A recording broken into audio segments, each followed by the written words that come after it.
Okay. Hello everybody, how you doing today? It's a new day, it's a fresh day up, you're up shaking and baking. Welcome to the Paulful Podcast. And today I've got a great man with me, Mr. Staven Ndukwu.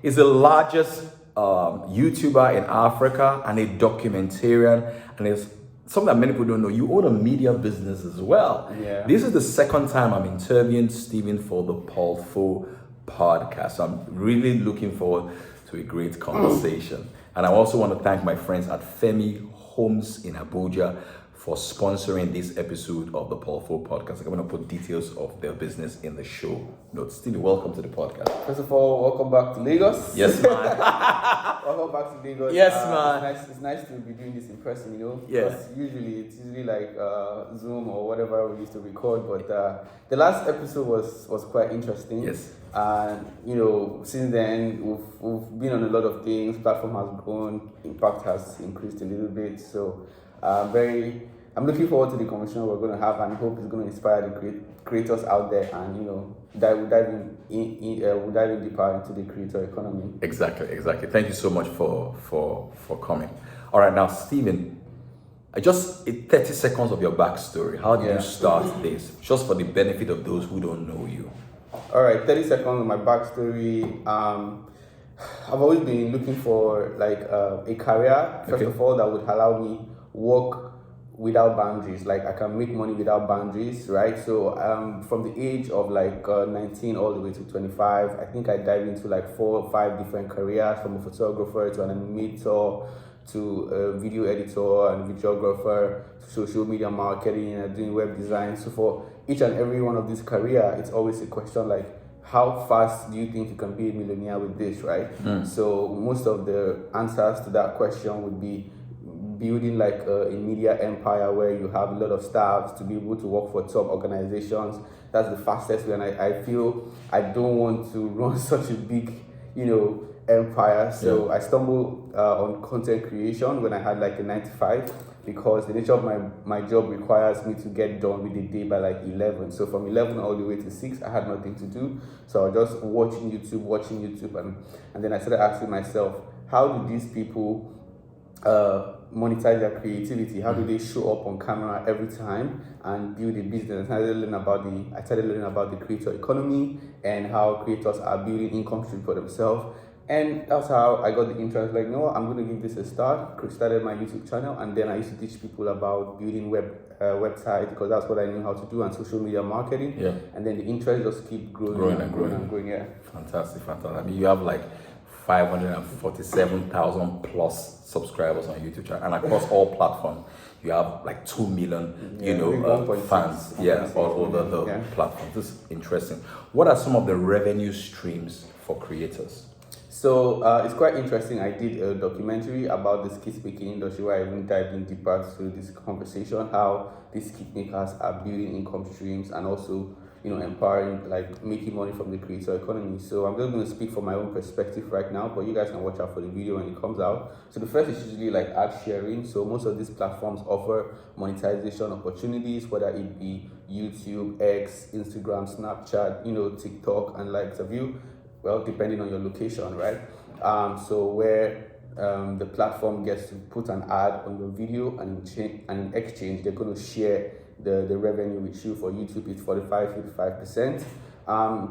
So that's one of the ways creators make money. The second is brand partnership, where you then get to work directly with a brand, and then you charge them. You say, okay, I'm going to make a 1-minute integration or a 1-minute 30-second integration. In exchange for that, I need you to pay me $2,000, $3,000, $4,000. Now, this is the highest income stream so far I have heard. After having conversation with a lot of creators, this is usually like their highest income stream, because unlike ad sharing, where you're affected by RPM and CPM models, with working directly with the brands, you don't, because it's more of like, this is how much I want to charge, and then they pay you directly for that. So brand partnership is the biggest stream of income. And then most creators go into selling products, right? For example, I make travel videos. I mean, you have a travel guide. Yeah, and we sell travel guides for like $9.99, $15.99, and we are doing serious numbers, And then in a short period of time now, I'm going to launch my academy, where I'm going to be teaching people everything I know about content creation. So because I already have like an organic following, it's going to be quite easy for me to sell, and that's going to be a very huge income opportunity for me. So those are just a few ways, create. And then there's something quite interesting I learned of recent is creators are now getting equity for their channel. There's a channel on YouTube called Dude Perfect. They just secured $100 million equity. I watched it. I was like, this is insane, And creators right now are even getting equity in the business. So now let's say I do tech, like the tech creator out there, PhD. I think he signed a partnership with Bridge where they are going to make a separate collection for him. Wow. And everybody that buys that product, he gets a commission from it. So these are like just a few ways creators are making money. Like it's endless if we sit here to start talking about. It's very very powerful. I like that. I like that equity part, because even me as a sales trainer, one of the things that have helped me, Steven, is not just to do the sales training for the company anymore. Is to tell the company that if they hit a certain target, I get a part of the revenue share. So I can charge slightly low, and that has helped me. That actually helped me with a company. They gave me a plot of land in this Lagos. Wow. That year, the company did 36 billion naira in sales. So I actually believe in what you're saying. So I want to ask another question. Why is it important? Because we had a conversation in the first episode. Why is it important that companies take YouTube seriously, whether it's B2B or B2C? Why videos are important on YouTube for business? Well, I have to say it out there, like, it's all about putting yourself out there, right? I mean, as a business, most of them are not even, you shouldn't even be concerned about, we want to have a lot of views so we can make money from AdSense. It's more of visibility, and I'm going to give you an instance. I'm friend with, I'm not going to mention her name, but she's a real estate agent, right? For some of you have to, because we've done a video together. So she makes videos on YouTube, but the essence of making videos on YouTube is not directly to get money from sharing ads or whatever. It's by marketing her properties. And so far, YouTube is her biggest traffic sources for attracting leads and turning those leads into customers. Right? So that's how I feel every business should think about this visibility. YouTube is very different from Instagram and TikTok, because with YouTube, you get more of a global recognition, right? I don't know how the algorithm works, but for example, if you're in the UK, irrespective of your IP address, which is the United Kingdom, you still can see content from Nigeria, from South Africa, from Ethiopia, right? So if you're a business person, you want to break boundaries, you want to go beyond your territorial landmass, then I feel that is something that you must consider, if not for sharing our revenue, but for visibility. That's just what I have to say about very, very good. So it is a good top of funnel filler. So it feels if you know how to do it very. For example, now I'm going to be marketing my course, and my strategy is just making videos, putting the link in the description, and telling people go there and click. That's it. Great. I don't need to pay for any advertising anymore. Great. Yeah. So I always say to people all the time that you have to become a person for the goal to become a reality. What kind of person do you think a business needs to be? I tell people that every business now is a media business. Who do I need to become to succeed in YouTube? What kind of human being do I need to become? Do I need to be super creative? Do I need to be patient? I don't think you need to be super creative, be a Mr. Beast kind of creator. You just need to know what people want to watch and provide that information for them. So most people go start content creation and be like, I love to work out, or I love lifestyle, and then because I love lifestyle, I'll focus on that. No, it's more of what are people talking about, and does it relate to my niche? Does it relate to my industry? How can I tap into that, right? And then create. I mean, we've done a lot of videos where I'm not passionate about it, but I know there's an audience for it.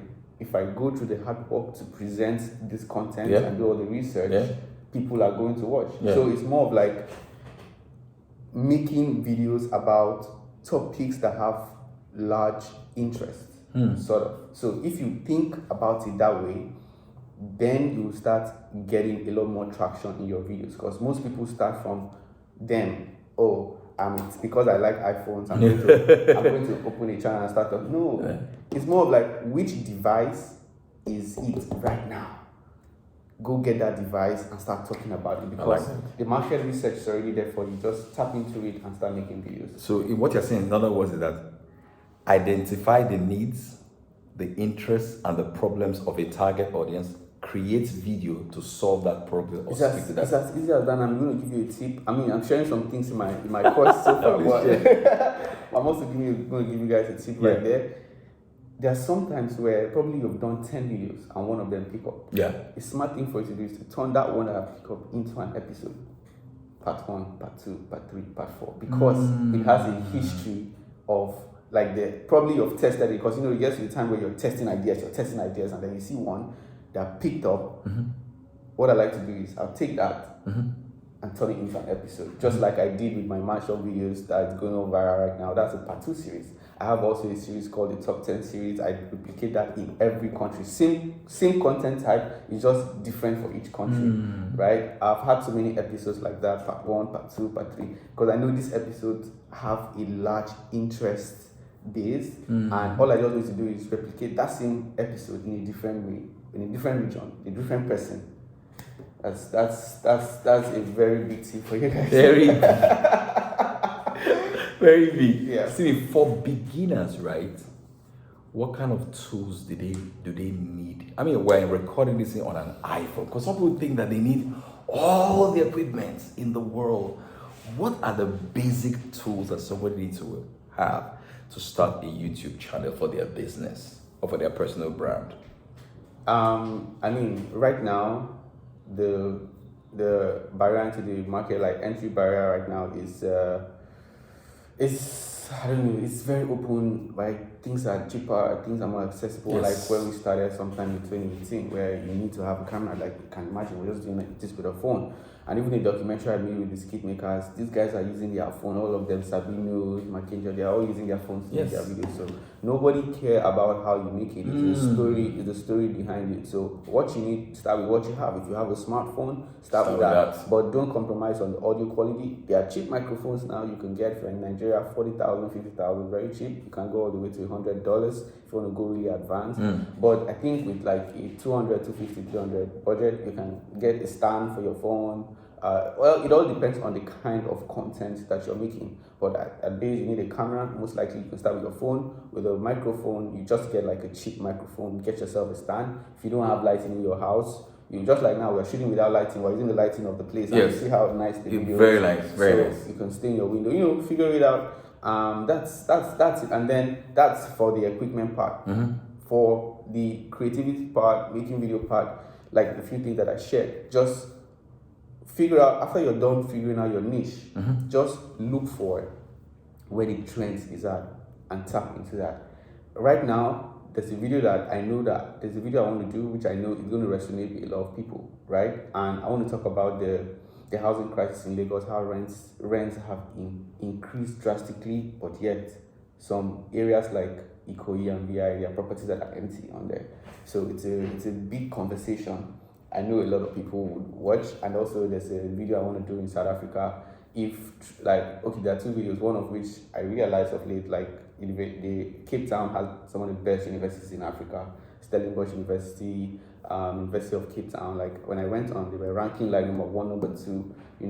So I was speaking to a professor there, and I was like, so I'm just calculating, like, okay, what I was asking them, what's the interest for this video? If I do this video, what is the potential reach? They were telling me, these are international universities. They have a lot of international students. A lot of people go online to research about this school before they come on board. So this is going to be, it's a little bit of a niche video. But yeah, last example I'm going to give is South Africa is a country that they say they are xenophobic, right? So I'm doing a series where I go there to speak to people to see if truly that's the case. So that's going to be a very big conversation. So you see how I am not doing a video because I like it. I'm doing a video because I feel a lot of people will love it. So you have to think in that direction. And of course, you can sign up to my academy where I'm going to dive. I'm going to put the link on the show notes when it launches. Is there a waiting list?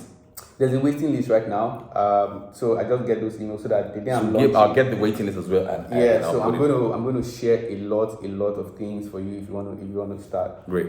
So if we, and one last thing, yeah. sorry, I'm just going to add one last thing. When we say content creation, people think about themselves, their faces, but there's something called faceless channels, right? I don't know if you've seen a channel called Join the Cruise on YouTube where people come to have like random conversation. No. So it's owned by a friend of mine. He doesn't want his face to be out there. He's a shy person. So he just figured out a niche where he's going to bring people together. They're going to just have random conversations. And in less than a year, his channel has 170,000. And that channel is geared up in the next years to get to 1 million. He's cracking in money, working with brands, but his face is not there. And there are so many other faceless channels like that. So content creation, sometimes it's not, you might not make it about yourself. Yeah. Just make it about something else. Yeah. Even as a company watching this, you can make one of your staff the face of the content. I'll give you an example. It doesn't have to be Red you Bull. see it. Go and look at Red Bull YouTube channel. Look at what they do. Yeah, just go and study it. So if you look at what Staven is saying, from my own understanding, Staven is the macro level of this now. At the micro level, Staven is saying, study the problems. Yeah. So you can go to Google Trends, look at what is trending. An easy place is even Twitter. Go to Twitter. Go and look for what is trending. Go to ChatGPT. Ask ChatGPT what are the problems of my niche. 100%. Create videos to solve those problems, and you will be fine. Yeah, easy as that. I mean, I teach that in my sales training. I just do that, and you will start getting traction.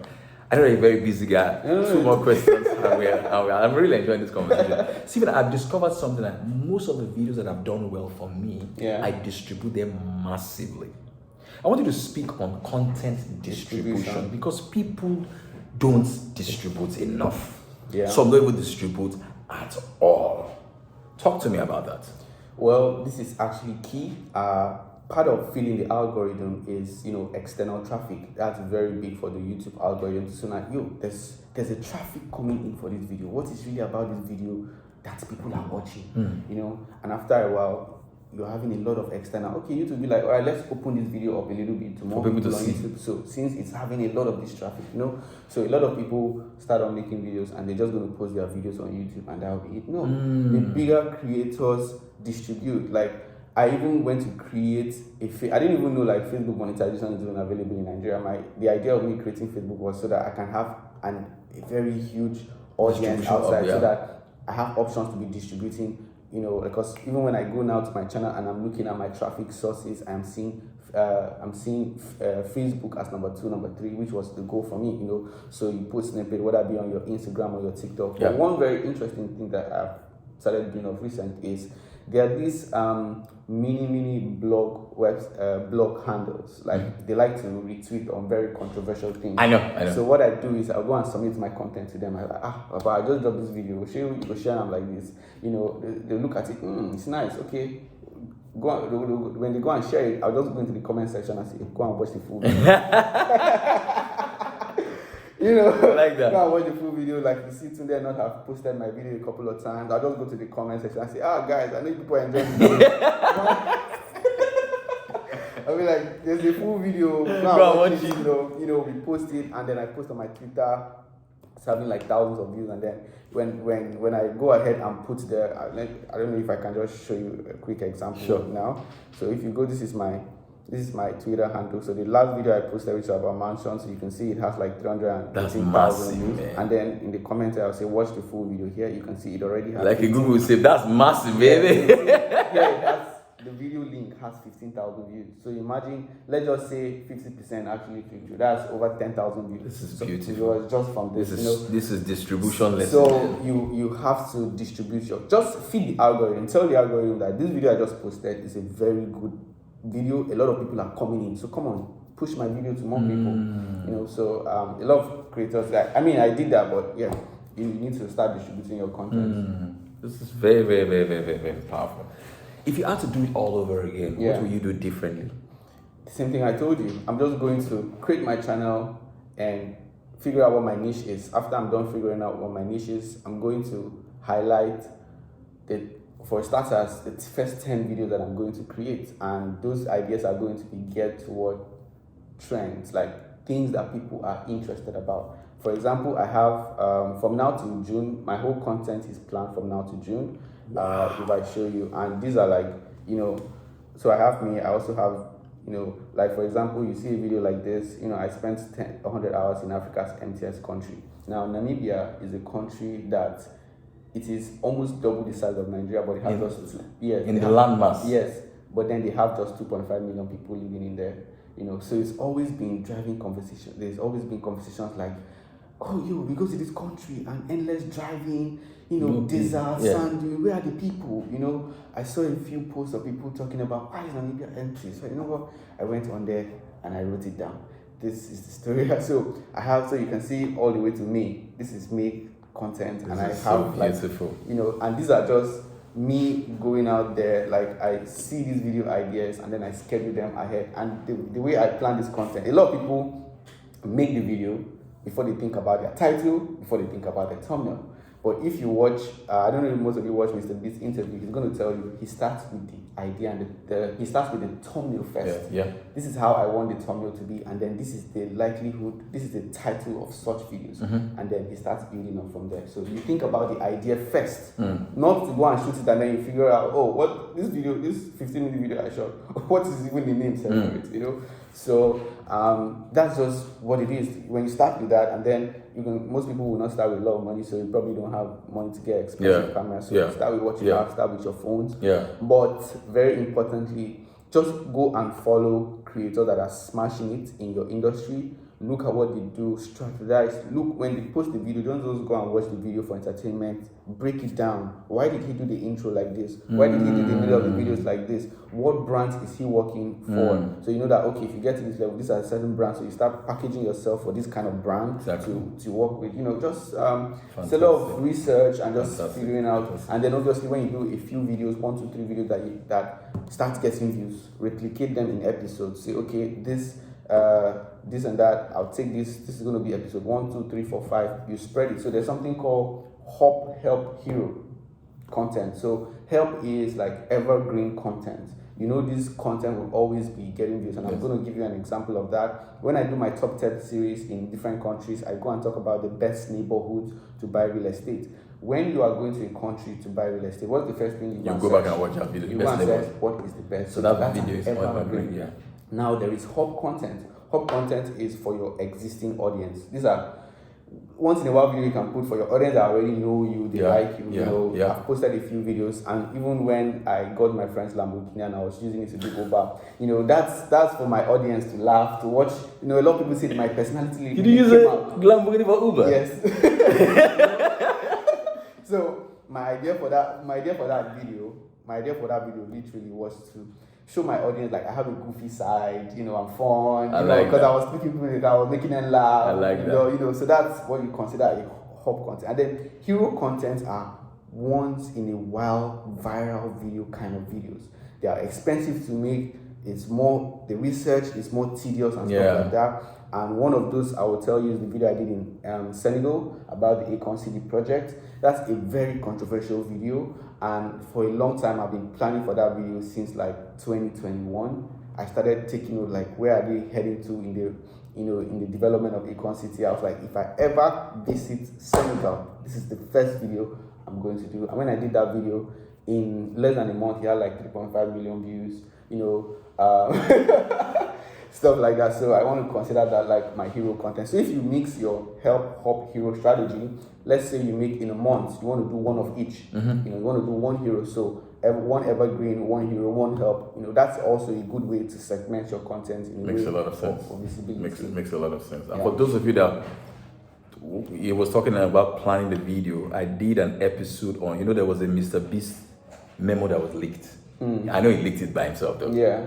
The memo was so good, I read it like 3 times. I did a podcast episode on it. I did a YouTube video on it, so you guys want to check that out. That's a good one. Very good resource that you can go back and watch again. Steven, I want to wrap this up because I'm going to teach in a church. I really enjoyed this conversation. Same.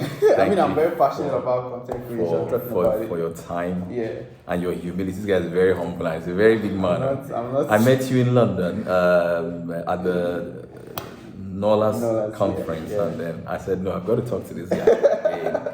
And this has been a fascinating conversation. I want to thank Femi Homes for sponsoring this episode of the Paul 4 podcast. I actually flew in from London to interview this guy. Don't mind He's him. a very big man.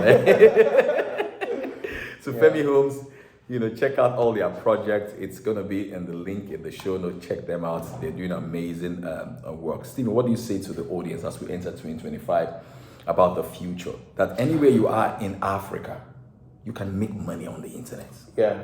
And the internet doesn't know your last name. They don't care whether you're a poor man's child or a rich man's child. If you're willing to put in the work, the sky is your limit.